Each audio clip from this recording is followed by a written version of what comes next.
Hey guys, UOttawaScotty coming at you today. Today we got something kind of interesting on my channel here, which is sort of crucial to some of my upcoming videos. I actually need to use this piece of gear for a video that I'm trying to make right now. Only problem is that I don't really understand how to use this yet, and I don't understand how it works. That's what this video is going to be all about. This is a model T60 Paco tube tester from the I would say late 50s or early 60s. These tube testers were interesting in that a lot of them actually came in kits. So there was a lot of you might be familiar with the company Heathkit or ICO, which, you know, there's a lot of test equipment that came available as a kit that consumers could presumably mail order from a magazine or something like that, Popular Mechanics or whatever, and have it arrive in a kit and then actually put it together.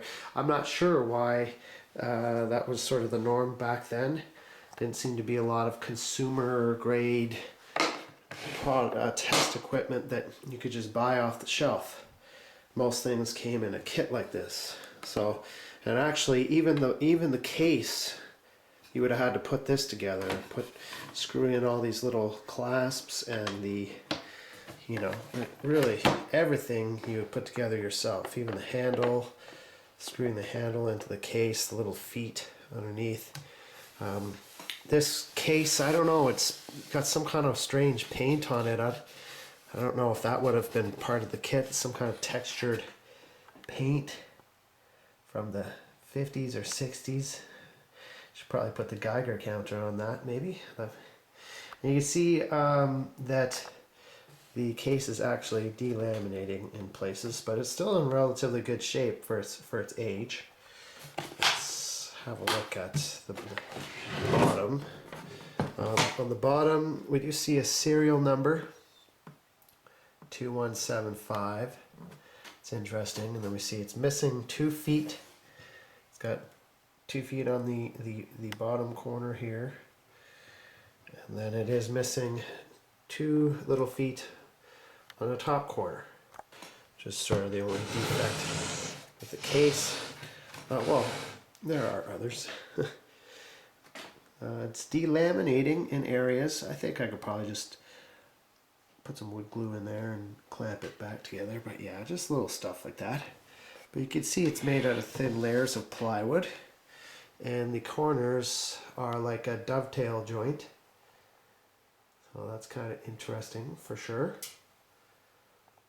So pretty fascinating that people used to, it was pretty regular that people used to put this kind of stuff together by themselves, and that was pretty standard thing back in the day. So whoever put this together, thumbs up from UOttawaScotty, you did a great job. Wonder where that person is now. Kind of interesting to think about. This lid here actually is conveniently just kind of slides off like that. These hinges are a little loose, so we'll have to fix that up. The paint is pretty interesting, like a textured paint. Looks in good shape on the inside. The actual tester itself, I've cleaned it up a little bit. Typical 2-prong non-polarized plug here. I didn't realize it had a little lightning bolt on there. That's kind of cool. It's got this little tiny little lightning bolt. So a little grip in case you need to grip it really hard. That's kind of a lot of everything was non-polarized back in the 50s until they figured out that was not a great idea. But anyways, that's the way things were made back then. I have cleaned this up a little bit. It was kind of dirty, so I've you know, previously to making this video, I kind of went and cleaned it up with some Windex and a damp cloth. Got as clean as I can. The actual tester seems to be in good condition. We've got these cool looking switches here, which all feel very nice. super smooth, but also like really solid feeling. We've got 3 positions on each one of these switches, which are numbered. There's a normal and a test position. I'm not sure exactly how that works or what to do with that yet. Looks like we've got a lamp here. It says shorts, filament, continuity, and leakage test. I'm not sure how you would do all those tests with just a lamp here, but we'll hopefully find that out. We've got a rotary switch here. Feels great and seems to be in great condition. This is like a variable resistor of some kind. I could feel the wire windings. Probably hear that. This is good shape. Here's your test button here. We've got, of course, our roll chart where we can scroll through all the different tubes. You can see it gives these different configurations for each one of the switches, A, B, C, and D.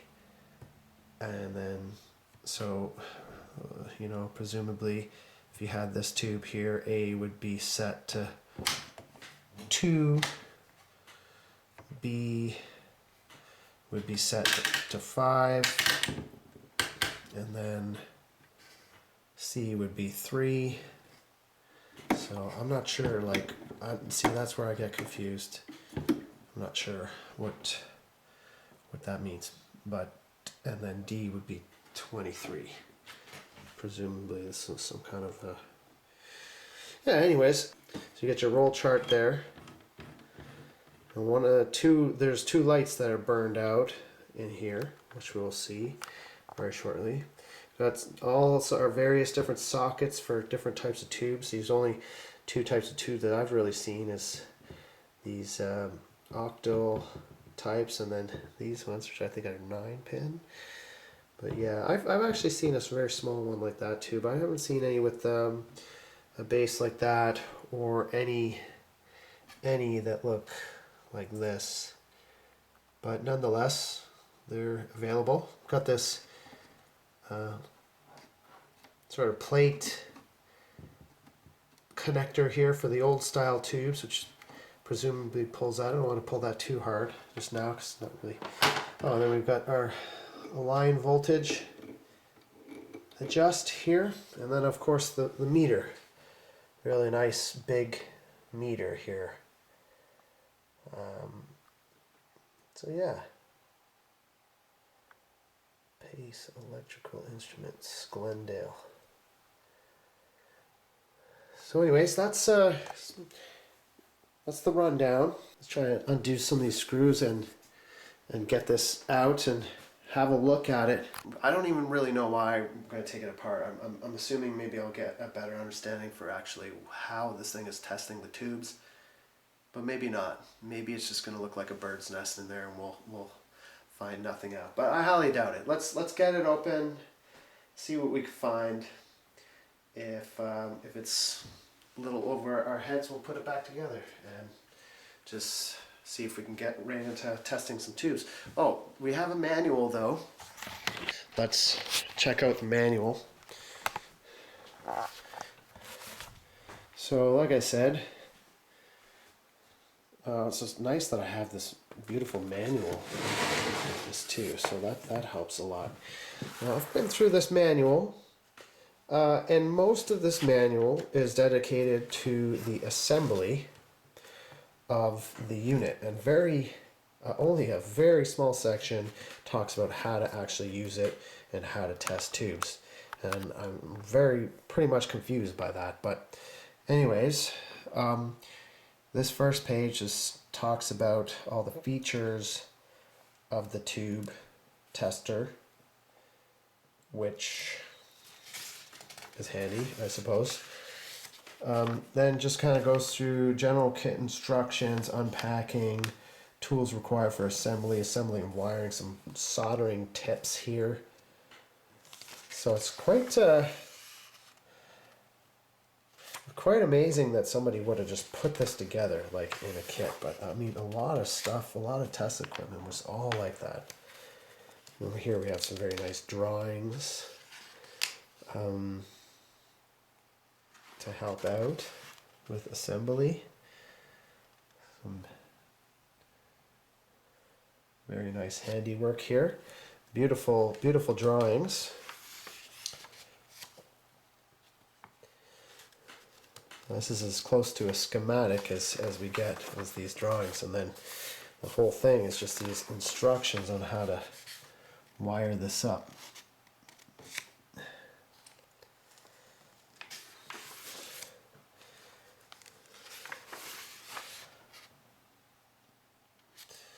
So on and so forth. Got a page kind of loose here. And more instructions on assembly, and here we actually see instructions on putting the case together. That's pretty cool stuff. Pretty cool stuff.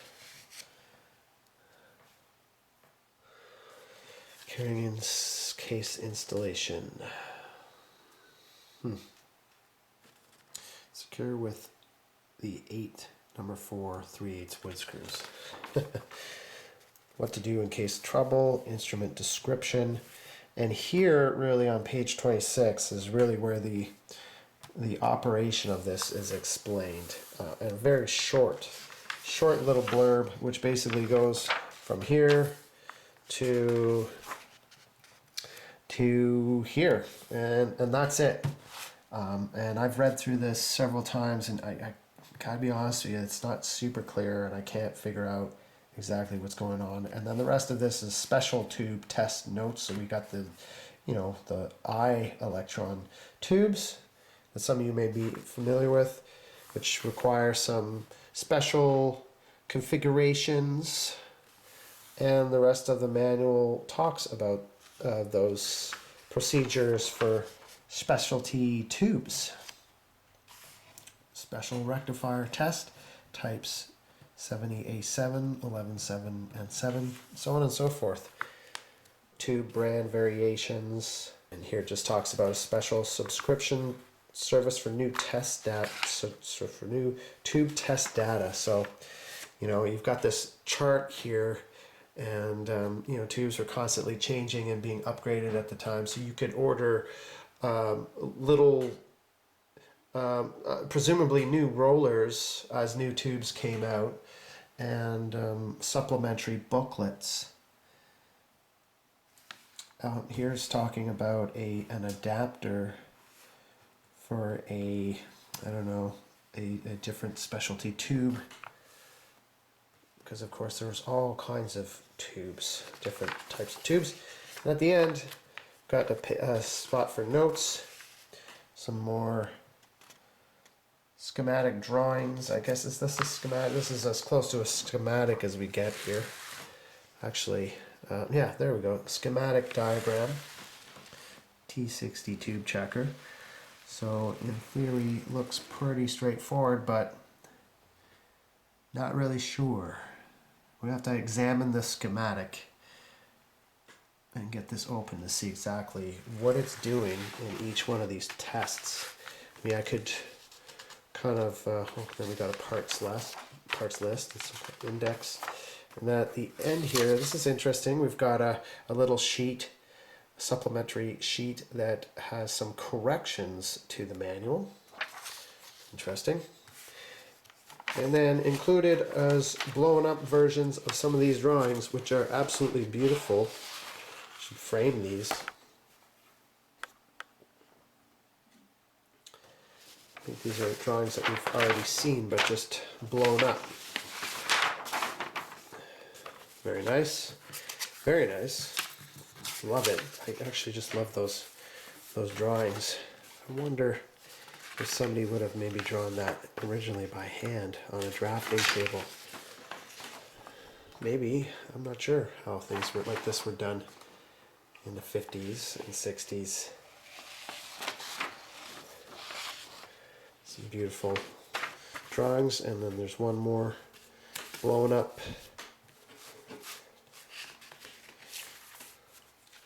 drawing of the transformer arrangements. Transformer. I don't know why you'd need a blown up version of that. Anyways, beautiful instructions here. You don't get that nowadays, that's for sure. So anyhow, that's the manual with only that very little short blurb there of how this thing actually works. The finest electronic test instruments in kit form. Paco Electronics Incorporated. The first line of tested instrument kits engineered and produced under the auspices of a major test equipment manufacturer. Auspices, that's a word I haven't seen in a long time. Should bring that word back. The 60s were a vibe. Okay, let's get into this. I want to take it apart. I don't know if that's a good idea or not. It's probably a horrible idea. I'm really curious to see what's inside, and hopefully you're curious too. This may be a huge mistake. Hopefully not, because I really need this thing to be able to test some tubes for a couple amps I'm working on right now. I'm actually not even sure this thing can test a 6L6 tube. I see 6L6 on the roll chart, but it seems I think it's the original 6L6, like the one that wasn't even in a glass envelope. I think it was like the original 6L6 that was like a metal 6L6 tube, which those of you that are down with the scene will know that that tube is very different from the 6L6 GC tubes that usually are found in amps today. But I'm hoping that if I learn how to use this thing, I can still use it to check the more modern 6L6s, but I think I gotta kind of like familiarize myself with how this thing is working so that I can do that. Anyways, let's take this thing apart. Let's take this thing apart. Let's do this. Let's get into this.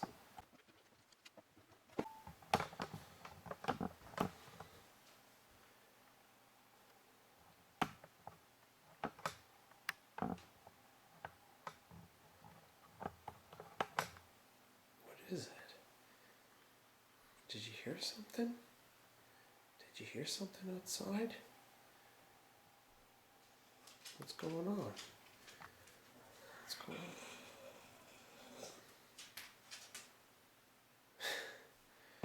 Just the wind blowing, I think.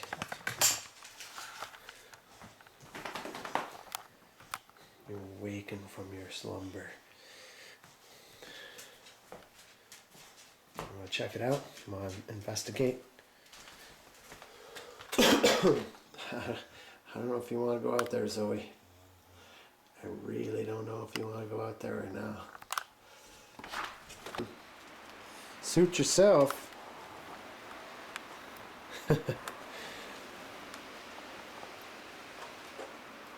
Fake spring. That happens every year. Us Canadians, we know not to be fooled by the sunshine. Enjoy yourself. I'm just joking. Had enough, eh? Come back inside.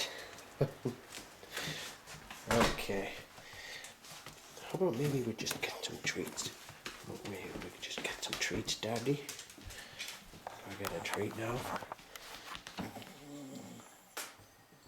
Oh ho ho ho. It's not much of a treat, but there you go.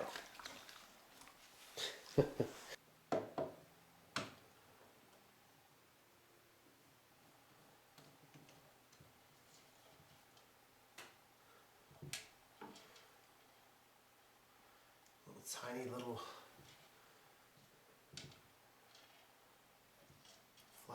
at wood screws.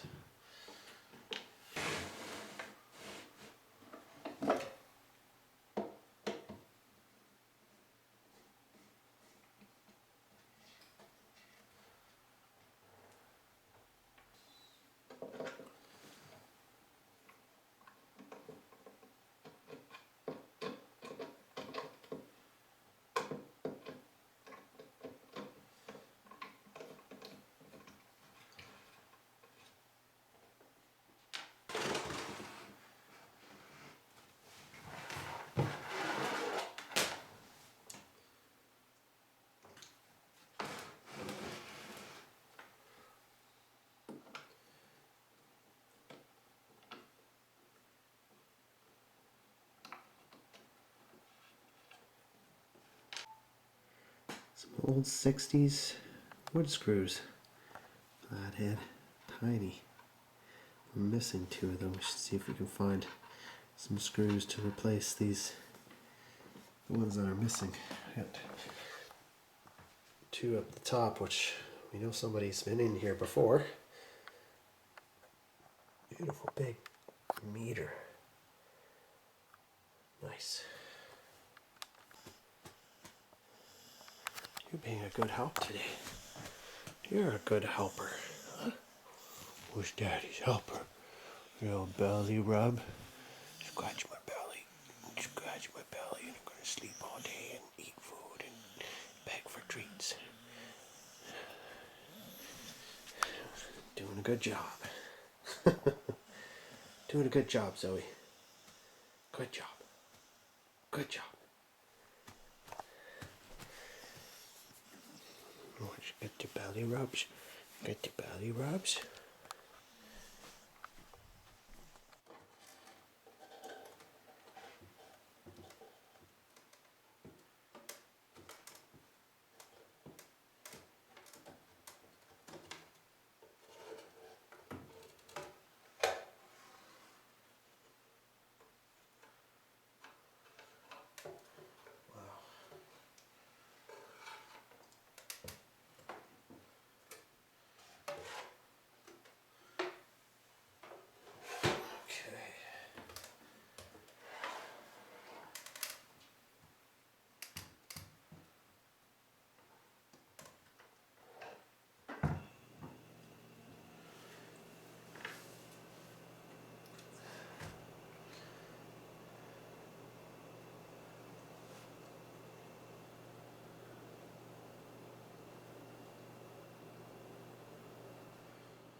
Treat time?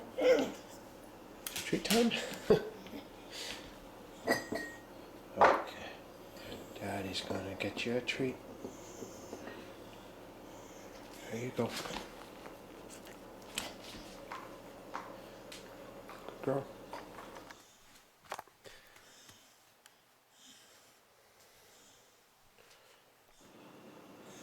No, Zoe, you've had treats. No, I said the word. Damn. Yeah, you got me.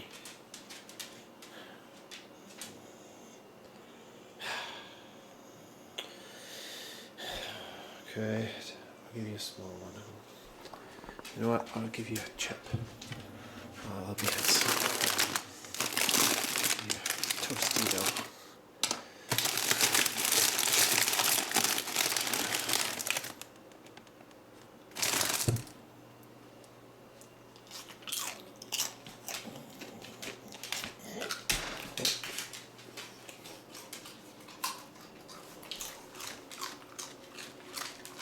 Good girl. Good girl. That's it. That's it. Okay. No more. No more. Alright guys, I've been looking at this all night. Stayed up very late. Really tired today, all because of this thing. Kind of racking my brains. Trying to figure out how this works. And through using the schematic here. Now I think I've figured it out maybe about 30% of how this thing actually works, which I think is enough to be able to use it, but I will admit I do not fully understand how this thing works just yet, but I'll tell you what I know. So moving to the line cord, the power cord. This is pretty straightforward. The power cord comes in here and it's connected to this sort of mini variac thingy here, which, you know, I've cleaned up. A lot of the stuff in here was pretty crusty, but this moves back and forth, and this is the line voltage adjust, and that adjusts the line voltage going into the primary side of your transformer. The other side of this cord goes through this fuse and into the transformer. So that part of it is pretty straightforward. You see we've got another wire coming down through here. That is one of the secondary taps of the transformer. There are a lot of them. But that's pretty straightforward. We'll also, maybe before we get any further, just kind of try and get a good look.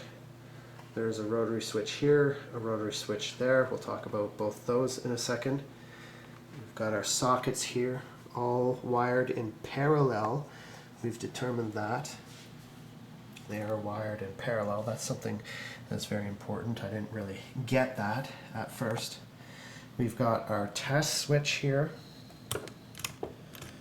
which makes and breaks some connections. We've got another wire wound resistor here, 300 ohm, that adjusts the sensitivity of the meter. So somehow in series with the meter. We've got our two pilot lamps here. Talk about how those are connected. And all of these switches here. So, going back over here, we see we've got this transformer. This transformer is sort of the heart of this beast. If we look at this carefully, we see we've got a lot of secondary taps coming. In the secondary of this transformer, there's just like 18 or 19 different voltages available, which is quite incredible, but that's the whole point of this unit. You see there's wires coming off everywhere. All of these wires, all of the secondary taps, this bunch here, this bunch here, this bunch here, they all come down and feed into this rotary switch, this giant rotary switch down here. And you see there's all these connections coming off of that. And one of these is the output. If you look at the schematic, we'll see that here. You see that the secondary has all of these taps, various voltages. And we'll look carefully, they all connect around this rotary switch, which there are 18 positions. Now this last position here, if we look carefully, this one, 18, is always on. So whatever you select from here comes out through here and is connected all across these knife switches, all 10 of them. There are 10, 1 through 9, and then 0.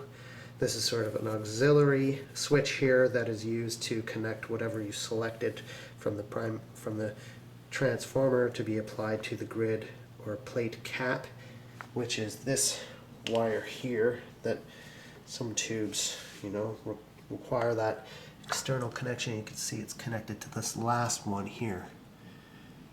And just so we kind of maybe can see the operation of these switches more closely, move this around, you can see that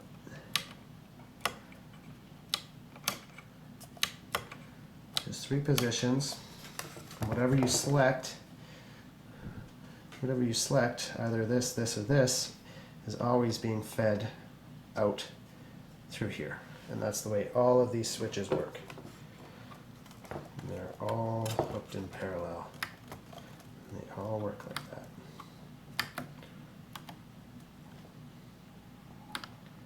Oh, geez, sorry.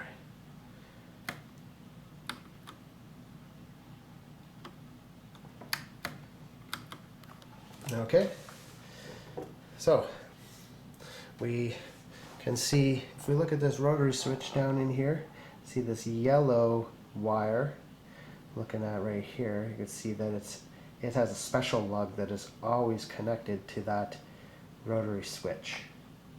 See if I could turn that switch while we're looking at it.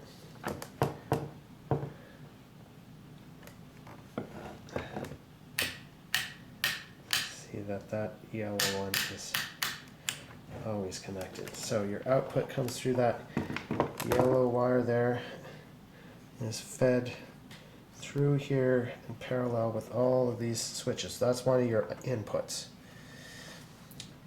Now the outputs for these switches are all wired to each socket. They come around here, they're wired to all these sockets, and all these sockets are in parallel. So for instance, on this, well, if we just look at orange here, this is switch number 5. This is going to go through here, it's going to go around here, it's going to connect to pin 5 if the socket has a pin 5. So if we look at this one, you see one that's easily labeled. We will see that pin 5 is orange. That one's not easy to see, but if we look over here, look at the octal, there you go, pin 5, you can clearly see it's orange. And that orange wire there goes to the next socket and is wired in parallel, and that pin there is also pin 5. So these are all hooked in parallel. So whatever you select here is applied to that particular pin on all of the tube sockets. You're obviously only testing one tube at a time, but that's how it works. So you've got your whatever voltage you select here. Now this middle one is a little bit more confusing, but that I've determined is hooked through this test switch and is in series with the lamp over here. This lamp, your neon lamp. You can see that here. If we look at the schematic, the middle one here is up here, through this switch and across this cap and neon short indicator, and goes to the 85 volt winding. So the middle one has something to do with that test. And it says test, so it makes sense. It says test neon short indicator. So this is, I don't know, that's how that works. The normal side of this is hooked to the ground. So you've got conveniently to be a ground connection here that you could apply to whatever pin you want, which is also interesting. The pilot lamps for the roll chart, these two guys, they are wired in parallel between the 6.3 volt winding and the ground, which is pretty straightforward. Over here we have something rather interesting. We can see that the pilot light test socket, which is in the center of the 7-prong sprocket, this is always hooked up through the ground and whatever winding you select on the transformer, which is interesting because what that means is that this pilot light test socket is always live. Now that is this, right in the middle of this socket right here, that is that part right there. So there is always voltage there. You be careful because you can see that it is possible to have up to, I think, 70 volts. Well, at least 70 volts. No, that's not true. 100, up to 100. You can have 100. You can have 110 volts appearing at that pilot light test thing. So you don't want to go sticking your fingers in there. So that's just a little safety concern. And then The other rotary switch, we have one more rotary switch, which is down here, this guy here, and that's a little bit more complicated. Not sure exactly what's going on here, but this rotary switch is actually sort of strange too. It's got a really weird setup to it. It's making and breaking several connections at once. I'm trying to turn that. Anyways. Yeah, this is not so straightforward, this one here. But if we look at the schematic, the secondary of this transformer either feeds this rotary switch, but then we have three other windings, three other voltages that come over to this other rotary switch, which appears to, I don't know, this is where I get confused. But these are higher voltages. You can see you've got a 250 volt feed, you've got a 50 volt with some resistors, and this is weird, you've got two 2-watt resistors in parallel feeding these two inputs.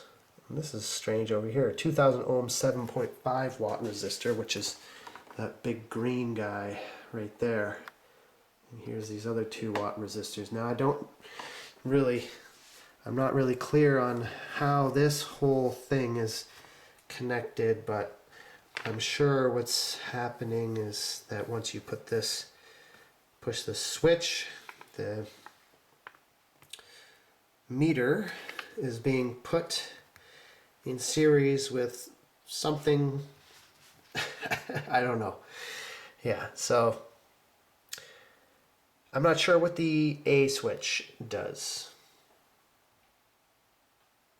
Maybe that selects, I think actually that probably selects your plate voltage.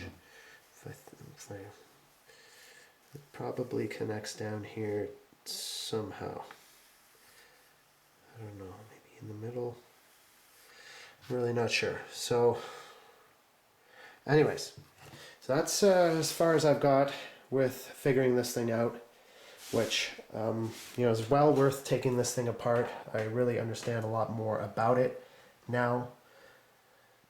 So I think when we go through some of the tests here, this will all make a little bit more sense, because reading the instructions for the tests, I just do not understand. I understand a little bit more about it now, but we'll get into some testing some tubes now. What we'll do is we'll put this thing back together, put it back in its case here. See, I've already got some tubes out that I was wanting to test, so we'll get this back. I'll put it back together, and we'll see if we could test some tubes and go through the test procedure and see if we can understand the test procedure and exactly what it's wanting us to do and what exactly it's testing in the tube. So let's do that. Okay guys, this is the next day here. I think I've finally gotten the hang of how this tester works. I'm going to explain my understanding here, and also I've got the multimeter out and did a couple tests just to verify that what I thought was happening is actually happening. So I'll show you what I've done just to figure it out, and we'll follow along together here. Okay, so as you can see, I've got the meter set up here. Now I actually found I've actually found a wiring mistake in this, which was tripping me up this morning. And I'll show you what I mean. It's a very silly little mistake, but it caused me a lot of problems. If you look at the schematic here, you look at this, my plan was to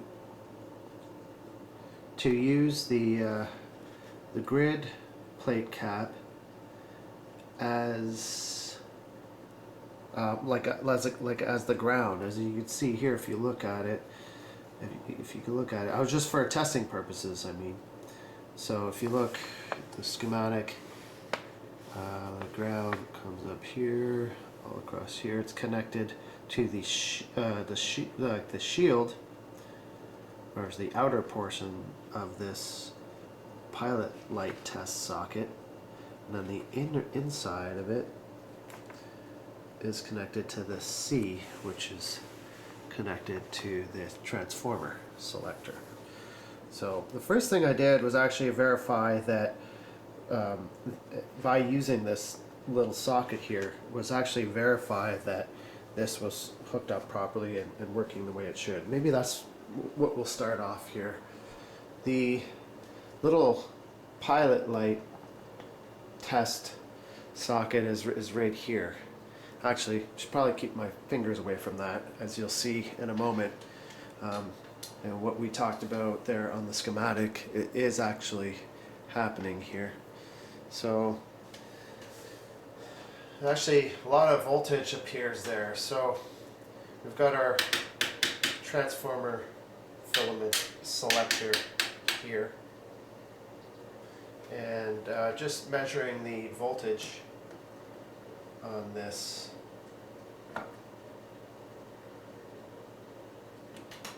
So we see we've got, that's not so bad, that's 4.5 volts roughly. But you know, we start cranking it up. Let's go to filament 10 here. That's 11 volts. Anyways, let's go to 14. It starts getting pretty high as you go up. That's 35 volts. If you go all the way up to 16,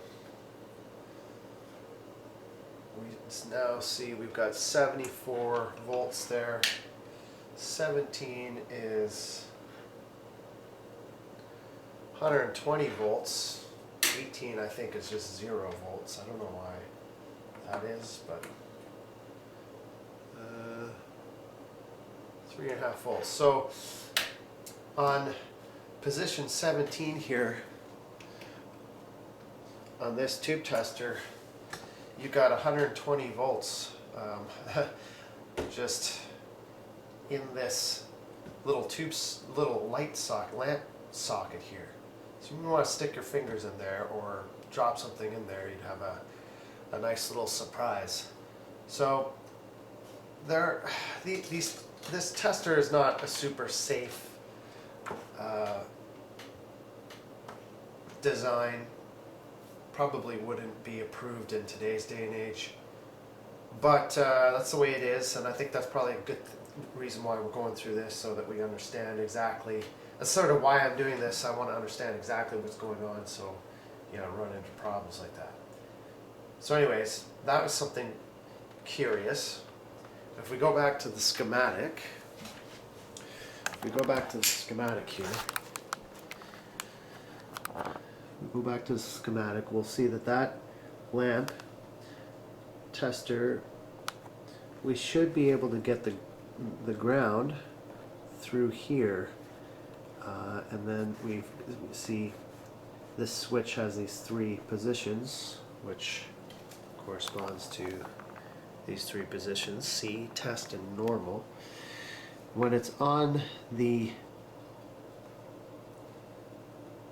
When it's in the normal position, you can see that we should have ground appearing here on this plate cap. So what I was doing was just trying to verify that by putting an alligator clip on the grid plate cap here and keeping this last switch in the normal position. That would have given me a ground, and then by switching any one of these, let's say, I don't know, 8, by switching that to C, I should get whatever voltage I've selected from this. So that was the idea. I'll show you what happens when I actually do that. Show you what happens when I actually try and do that, because I'm running into some issues there. Now you can select any pin you want on these. We'll just use, just for simplicity's sake, we'll use the octal socket. It's sort of hard to see here. And let's also turn down this voltage. So maybe just to keep it a little bit more safe. Alligator clip on the common. Put that to the plate cap. And then we can just use this other thing here to probe the pins. So let's say, well, let's just use one. Here's the octal socket. To the right of the keyway is pin 1. So this is pin 1. So now if I put pin 1 up to C, I should see a voltage there.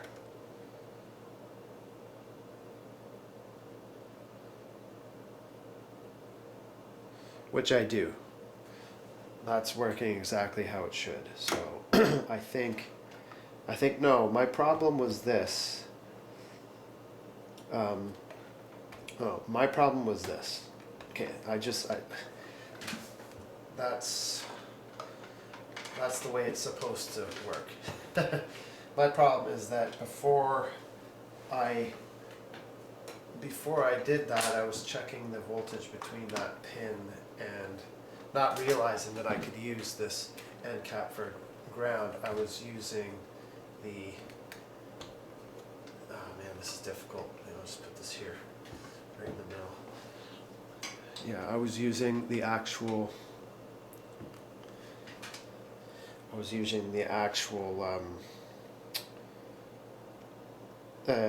shield, or outer portion of this light socket to measure the voltage. Yeah, so this is the problem, right? So you can see right now I've got nothing on that plate cap I've got no voltage between the plate cap and pin 1, which makes sense. Does it make sense? No, I do have, oh, what's going on here?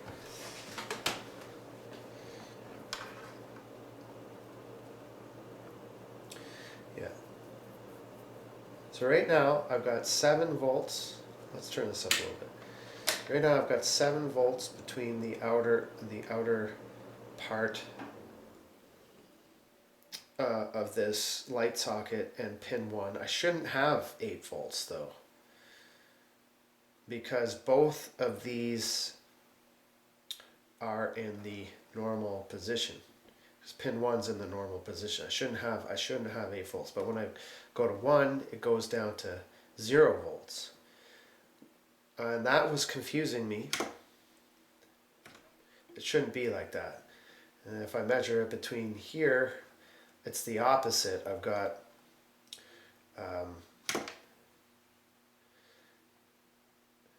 so this is functioning in the way it should. This as the ground. This is on normal. This is my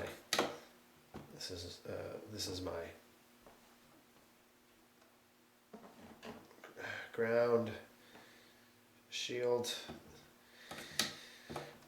Oh, I'm getting confused here. Yeah, this is pin 1. This is our, I forget what you call this thing, ground shield, or what is this called? Oh, grid plate cap. It's called the plate cap. Okay, so now if I turn this to, if I connect pin 1 to the transformer, which I've just done here, you see we've got 8 volts. That makes perfect sense. Now this plate cap and the outer portion of this lamp tester should be hooked together, but when I look at the voltage here, I don't see a voltage. It's 0 volts. but when I connect it to the middle portion of that lamp tester, you see I've got 8 volts again. So that doesn't make any sense, and I figure out why that was. I actually thought that maybe the person that put this together had accidentally reversed these connections, like connected this to there, or just not, you know, maybe just reversed it. But what's actually happening is the person that wired this wired the pilot light socket backwards. So this is just flipped like that, which is something pretty simple, but that tripped me up for a while. And I guess that's not really super relevant to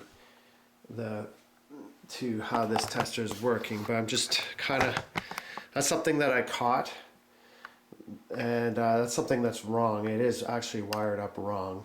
That wouldn't make any difference though when you're testing, because it's AC. You're testing a little bulb there. It doesn't care which way the current is going, so it's not technically a problem. But you know, when you're looking at the schematic and trying to figure stuff out like this, that did trip me up. So anyways, getting back to so it's really just this that's wired backwards, but it doesn't matter, so we're just going to continue on with this. So yeah, so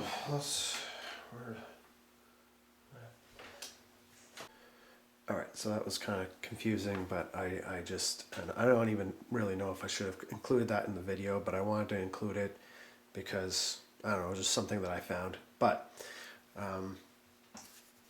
okay, so this, as we can see here, we select a particular voltage. We've got ground connected here, and we can hook the transformer secondary to any pin that we want on this octal socket. So let's say we wanted to hook up pin 1. We can see we've got our 21 volts there.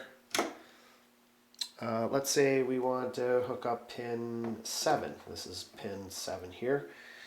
That's pretty straightforward. We would go to 1, 2, 3, 4, 5, 6, 7 and hook up pin 7. We can see we've got our 21 volts there. When we take that off, back to 0 volts. So that's the way this C part of the tester works. This section here basically just takes whatever voltage you select from the transformer and makes it appear on one of those pins. So let's say, for instance, well, let's go back to pin 7. So we've got 11 volts there. We can crank that voltage up as much as we want, all the way up to 120 volts if we wanted to. I'm not sure why you'd want to do that, but now this, what this is doing is this is selecting your filament voltage for your tubes. So if it's a tube that starts with a 6, it's going to have a 6 volt heater. So you could either use the setting number 8 on the B, or 7, which is probably closer to 6 volts. So let's say, like for instance, on a 6L6 tube, it's pin 2 and 7 that are your heaters. So what you would do is, let's look at pin 2. What you would do is you would hook pin 2 up to your, hook pin 2 up to the proper secondary that would give you your filament voltage, 6 volts, and 7 you would keep at normal, because you know, if you hook both of those up to like, let's say you hook both of them up, then you got both of those at, I can't get that in there right now, but I'll demonstrate that in a second. Then you would have 0 volts appearing across the two sides of that filament, because they would both be at the same voltage, 6 volts. So you want a voltage drop across the filament, so you hook one up. You guys, suppose you could do the opposite. You could go to pin 7, and you could hook pin 7 up and keep pin 2 where it is. But yeah, I'll show you really quickly what happens if you if you go pin 2 and 7. If you go pin 2 and 7, we're seeing 6 volts there. We've got 7 hooked to our transformer and 2 going to our ground. If we change that if we put pin transformer on pin 2 as well, that we get 0 volts, roughly 0 volts. We're seeing the voltage drop across probably the actual socket right there. But yeah, so that's how that works. So you would and then let's see what the rest of these positions are. Well, there's only one other one. My apologies if I'm not explaining this super. Let's go back. Let's choose a pin here. Let's say pin 6. Pin 6. In the test position, jiggle that around. Is that pin 6? No, that's pin. Sorry, that's pin 2. No, that's pin 3. Being silly here. So in the test, in this middle position here, the middle position, that gives us 85 volts. So moving these levers to the middle position gives us 85 volts. Now, it's 85 volts no matter what. So let's go to pin 4. If we were to look at pin 4 and put that to the test position, we'd have 85 volts as well. Now, moving this doesn't seem to do anything for that. And this D knob here, and doesn't seem to do anything. The function of these two is something I don't really fully understand, but I do know it's something with setting the sensitivity of the actual meter. If we press the read meter down, the voltage drops down to 35 volts. That's the part of the tester that I don't really fully understand, but I understand how this is hooked up and how the transformer is hooked up. And I think that's essentially, if you understand that much, I think you can really test any tube you want with this thing. So yeah, so the way you're going to test tubes is you're going to, let's say, and this is something like you don't even really need the roll chart. Okay, so if you look at a 6L6, where is it? 6L6. 6L6 is right there. And then we're going to look at what the roll chart says to do for a 6L6, and then we'll analyze what the testers actually do. So if we go look at a 6L6 here,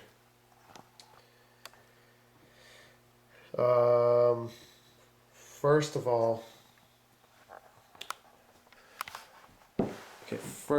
let's look at the pinout for a 6L6.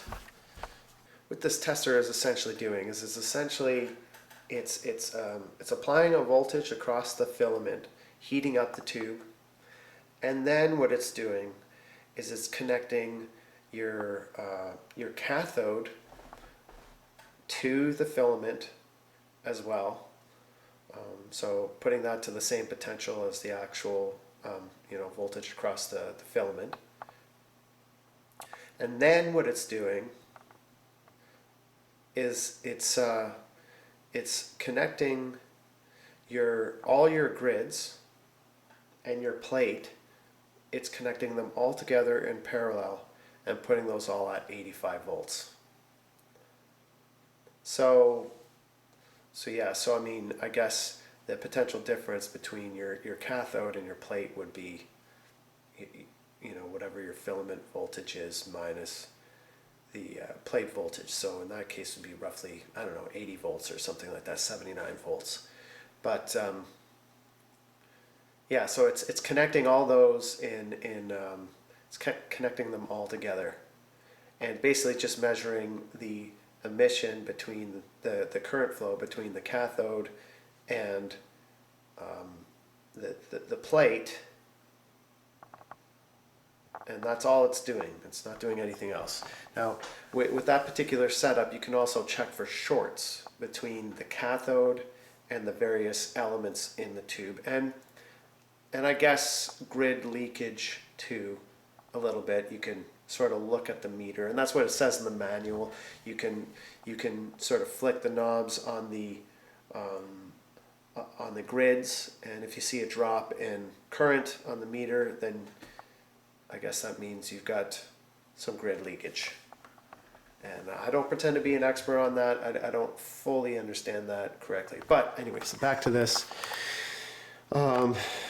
This is the pinout for 6L6. Let's have a look at this. Here's Wikipedia for 6L6. Now the history of this tube is something for a whole other video, and we will do a video on this tube. If we look at this, you can see pin 2 and 7 is our heater. Pin 8 is our cathode and beam forming plate, but I'm not sure what happens with that with the tube tester, but we'll see in a second. 3, 4, and 5. 3, 4, and 5 are our control grid, screen grid, and plate. Those are all going to be connected together in the tester. So let's see if that lines up with the actual roll chart tells us to do. So we look at a 6L6 here. We see it's telling us that the A should be on 2, or no, A should be on 1. I don't know what that setting is doing. B, our B selector, this is selecting our filament voltage, which I believe should be 6.3 volts, so that would make sense. It wants it on 8, and I believe 8 was 7 volts, so that makes perfect sense. Now C, it wants on 2. Now we remember from the pinout for the 6L6, pins 2 and 7 are the heater. So that makes perfect sense. So now we're applying voltage to the heater. We've got 6.3 volts or 7 volts or whatever across 2 and 7. So moving on, D wants us to set that to 7. Again, I don't really know why, but I think that's adjusting the sensitivity of the meter. And cathode shorts to 8, which again, if we remember the pinout from our 6L6, the cathode was 8. So we're going to tie that together with our grid voltage here. That's just the way it works for testing purposes. So that makes perfect sense. And then for the test, it wants us to tie pin 3, 4, 5 together. So pin 3, 4, and 5, which were our control grid, suppressor grid, and plate. We're tying all those together at 85 volts. Okay, which makes, if we go back to the pinout, that makes perfect sense.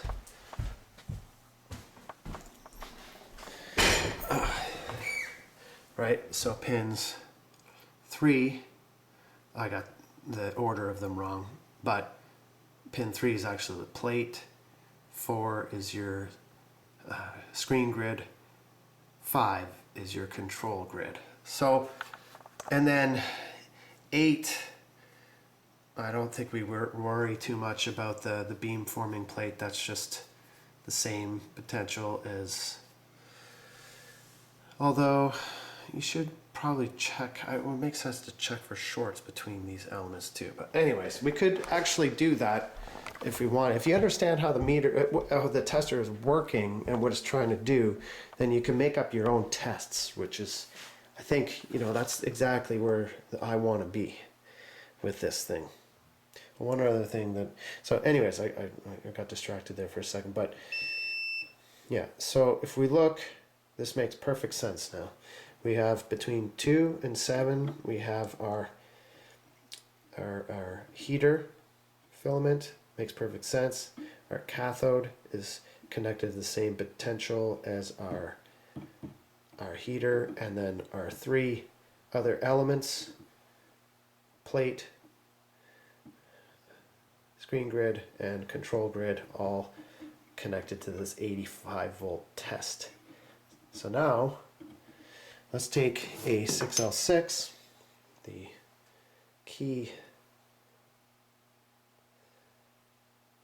keyway is broken off this one, but you could still tell what is pin 1 and so on and so forth. So this should go, this should, let's see, that's pin 1.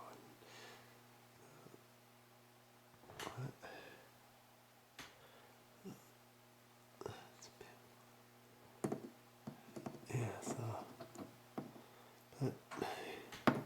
yeah, so, ooh, current dropped there significantly because tube is now pulling current, so we should see this heater lighting up.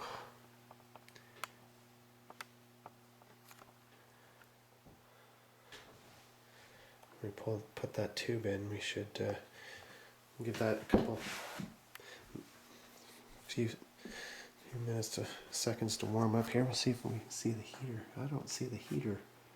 I don't see that heater glowing.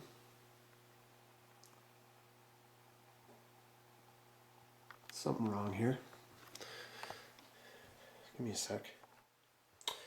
Okay, we are now going to test a tube, finally.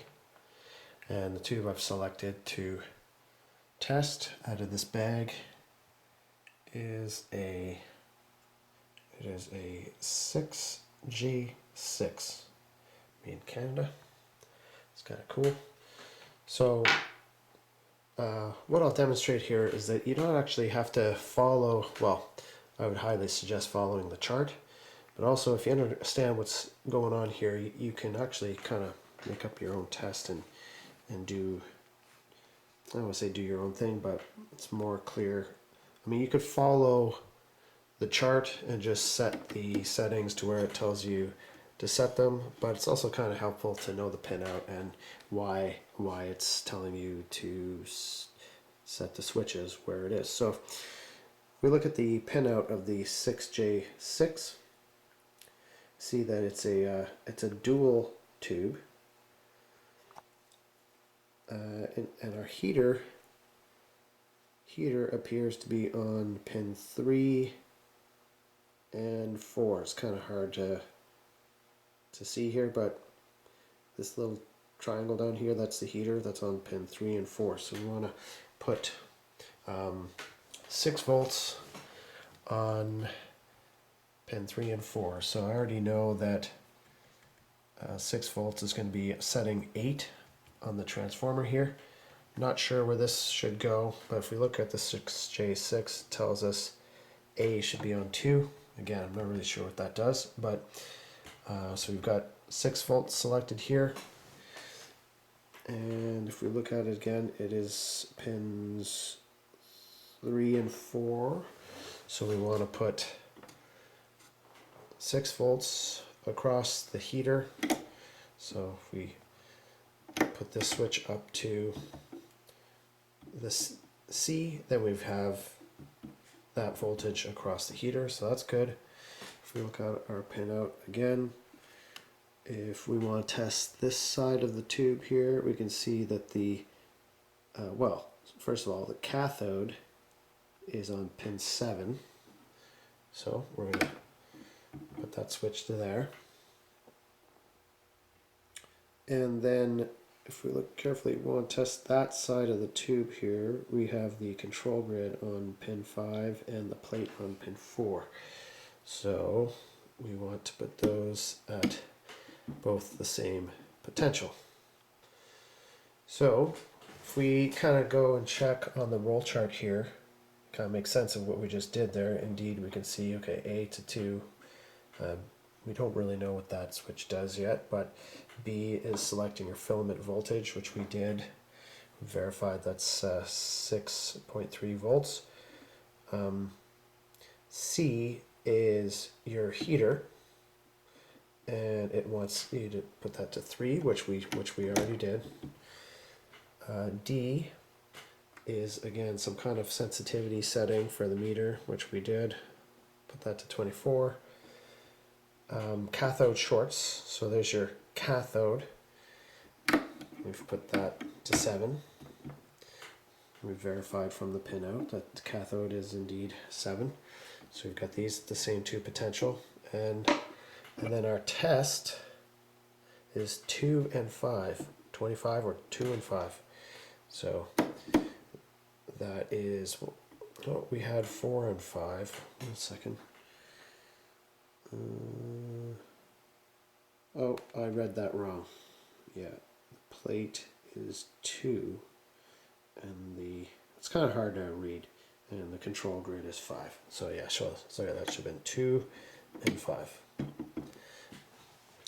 Okay, now we are ready to test the tube. Take the tube and put it in this little thing here. We kind of saw the lights flicker a bit there as the heater draws in some current. So you can see the tube is now glowing.